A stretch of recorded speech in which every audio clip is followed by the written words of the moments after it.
வணக்கம். அக்கவுண்டிங் கத்துக்க ஆரம்பிக்கும் போது இந்த டெபிட் கிரெடிட் அப்படிங்கிற வார்த்தைகளை கேட்டாலே நமக்கு ஒரு சின்ன குழப்பம் வரும் இல்லையா? கவலையே வேண்டாம். இன்னைக்கு நாம பார்க்க போற இந்த விளக்க பதிவுல எதையுமே குருட்டுத்தனமா மனப்பாடம் செய்யாம எந்த ஒரு டிரான்சாக்ஷனையும் ரொம்ப சுலபமா புரிஞ்சிக்க ஒரு சூப்பரான 4 ஸ்டெப் மெத்தட் பத்தி தான் பேச போறோம். வாங்க ஆரம்பிக்கலாம். உள்ள போறதுக்கு முன்னாடி நிறைய பேர் பண்ற ஒரு பெரிய தப்பை நாம சரி செஞ்சுக்கலாம். டெபிட்னா பணம் உள்ள வருது, கிரெடிட்னா பணம் வெளியே போகுதுன்னு பல பிகினர்ஸ் நினைச்சுக்கிட்டே இருக்காங்க. ஆனா இது முற்றிலும் தப்பு. ஏன் தெரியுமா? ஒரு உதாரணத்துக்கு, ஒரு கம்பெனி 60,000 ரூபாய்க்கு ஒரு கம்ப்யூட்டர் கடனுக்கு வாங்குதுன்னு வச்சுப்போம். இதுல கேஷ் உள்ளேயும் வரல, வெளியேயும் போகல. ஆனா இந்த டிரான்சாக்ஷன்லயும் ஒரு டெபிட்டும் இருக்கு, ஒரு கிரெடிட்டும் இருக்கு. அப்போ உண்மையிலேயே டெபிட் கிரெடிட்னா என்ன? சரி, இதை பற்றி தெளிவா புரிஞ்சுக்க நாம இன்னைக்கு 5 விஷயங்களை பார்க்க போகிறோம்.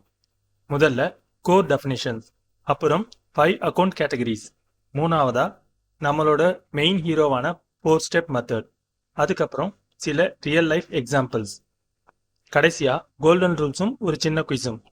ஓகே, டாபிக் உள்ள போலாமா? பகுதி 1, கோர் டெஃபினிஷன்ஸ் மற்றும் டபுள் என்ட்ரி.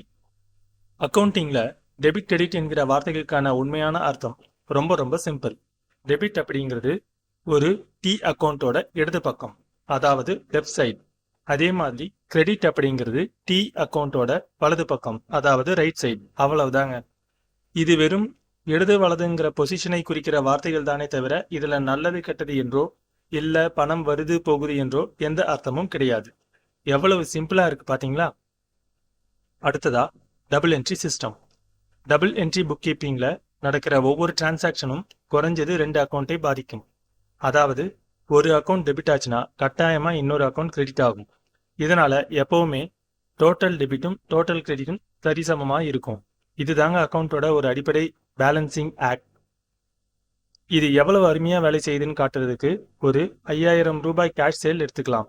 இங்க 2 விஷயங்கள் நடக்குது. ஒன்னு, கேஷ் அதிகமாகுது. கேஷ் அப்படிங்கிறது ஒரு அசட். அசட் அதிகரிச்சா அதை நாம டெபிட் செய்யறோம். அதே சமயம் சேல்ஸ் ரெவென்யூ அதிகமாகுது. ரெவென்யூ அதிகரிச்சா அதை கிரெடிட் செய்கிறோம். இங்க கேஷ் உள்ள வந்ததால நாம அதை டெபிட் செய்யல, அது ஒரு அசட்.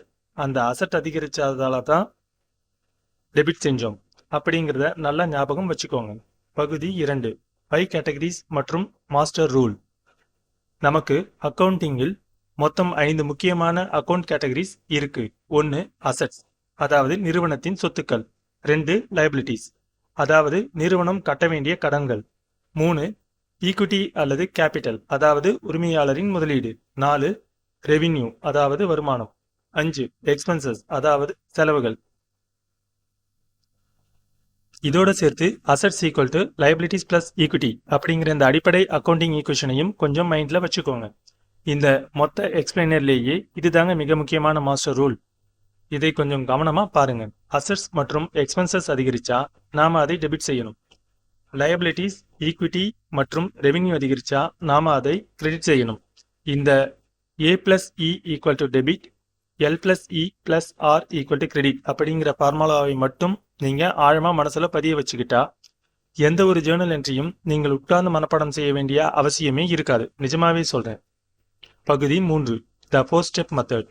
இப்ப நம்மளோட 4 ஸ்டெப் மெத்தடுக்கு வருவோம். எந்த ஒரு டிரான்சாக்ஷன் வந்தாலும் இந்த 4 ஸ்டெப்ஸை வரிசையா ஃபாலோ பண்ணுங்க. Step number 1, identify. எந்தெந்த அக்கவுண்ட் இதுல பாதிக்கப்பட்டிருக்கு. Step number 2, classify. அது அசட், லைபிலிட்டி, ஈக்விட்டி, ரெவென்யூ இல்ல எக்ஸ்பென்ஸான்னு பிரிங்க. Step number 3, increase or decrease. அந்த அக்கவுண்ட் அதிகமாகி இருக்கா இல்ல குறைஞ்சிருக்கா. Step number 4, apply rule. இப்ப நம்மளோட மாஸ்டர் ரூலை யூஸ் பண்ணி அது டெபிட்டா இல்ல கிரெடிட்டான்னு முடிவு பண்ணுங்க. இந்த லாஜிக்கை மட்டும் புரிஞ்சுக்கிட்டா ஜேர்னல் என்ட்ரிஸை மனப்பாடம் பண்ற வேலைக்கே இடமில்லை. பகுதி 4, ரியல் லைஃப் எக்ஸாம்பிள்ஸ். இப்போ நம்ம 4 ஸ்டெப் மெத்தட் எப்படி வேலை செய்யுதுன்னு சில உதாரணங்கள் வழியா பார்க்கலாம். எக்ஸாம்பிள் நம்பர் 1, ஒரு ஓனர் தன்னோட பிசினஸ்ல 2 லட்சம் ரூபாய் கேஷ் முதலீடு செய்கிறார். இதுல 2 அக்கவுண்ட்ஸ் இருக்கு, கேஷ் அப்புறம் கேபிட்டல். கேஷ் அப்படிங்கிறது அசட், அது இங்க அதிகரிக்குது, அதனால அதை டெபிட் செய்யறோம். கேபிட்டல் அப்படிங்கிறது ஈக்விட்டி, அதுவும் இங்க அதிகரிக்குது, அதனால அதை கிரெடிட் செய்யறோம். ரொம்ப சுலபமா இருக்குல்ல? எக்ஸாம்பிள் நம்பர் 2, பிசினஸ் ஒரு 15,000 ரூபாயை சேலரியா கேஷா கொடுக்குறாங்க. இங்க சேலரி அப்படிங்கிறது ஒரு எக்ஸ்பென்சஸ், அது அதிகமாகுது, அதனால டெபிட் செய்கிறோம். அதே நேரம் கேஷ் என்ற அசட் குறையுது, அதனால அதை கிரெடிட் செய்கிறோம். கேஷ் வெளியே போனதால நம்ம கிரெடிட் பண்ணல, ஒரு அசட் குறைஞ்சா அதை கிரெடிட் செய்யணுங்கிற ரூல் படி தான் செயல்படுகிறோம். இதுதான் லாஜிக். Example number 3. இப்போ எக்ஸாம்பிள் 3 பாருங்க.